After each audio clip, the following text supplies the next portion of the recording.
നമ്മുടെ ഗ്രഹനിലയിലെ കേന്ദ്ര രാശികൾ എന്നറിയപ്പെടുന്നത് 1, 4, 7, 10 ഭാവങ്ങളാണ്. ഇവയാണ് നമ്മുടെ ജാതകത്തിലെ കേന്ദ്രങ്ങൾ, ഏറ്റവും പ്രധാനപ്പെട്ടവ. 1-ാം ഭാവം എന്ന് പറയുന്നത് നമ്മുടെ ശരീരം, ആത്മവിശ്വാസം, വ്യക്തിത്വം എന്നിവയൊക്കെയാണ്. 4 നമ്മുടെ വീട്, വാഹനം, മാതാവ്, നമ്മുടെ സുഖ സൗകര്യങ്ങൾ ഒക്കെയാണ്. 7-ാം ഭാവം എന്ന് പറയുന്നത് നമ്മുടെ ജീവിത പങ്കാളി അല്ലെങ്കിൽ മറ്റ് ബിസിനസ് പങ്കാളി ഒക്കെയാണ്. 10-ാം ഭാവം എന്ന് പറയുന്നത് നമ്മുടെ തൊഴിൽ സ്ഥാനമാണ്. അതുകൊണ്ടാണ് ഇവയെ കേന്ദ്ര രാശികൾ എന്ന് പറയുന്നത്. ഇവയെ നമ്മുടെ ജീവിതത്തിന്റെ അടിത്തറ അല്ലെങ്കിൽ നെടുംതൂണുകൾ എന്ന് പറയാം. ഇവയെ വിഷ്ണു സ്ഥാനങ്ങൾ എന്നും വിളിക്കാറുണ്ട്.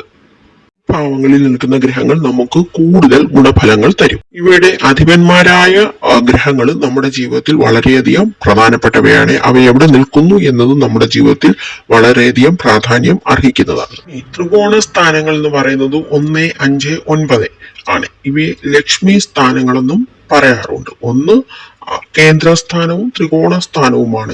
സ്ഥാനം നമ്മുടെ സന്താനങ്ങളെ, നമ്മുടെ പൂർവ്വ പുണ്യഫലവും ഒക്കെ സൂചിപ്പിക്കുമ്പോൾ 9-ാം സ്ഥാനം ഭാഗ്യസ്ഥാനമാണ്. അതുകൊണ്ടാണ് അത് അത്രയും പ്രാധാന്യമുള്ളത്. ഇവയെ 1, 9, 5 ഭാവങ്ങളെ നമ്മൾ ലക്ഷ്മി സ്ഥാനങ്ങളെന്നും പറയാറുണ്ട്. ഇവയിൽ നിൽക്കുന്ന ഗ്രഹങ്ങൾ നമുക്ക് ഗുണഫലങ്ങൾ തരും.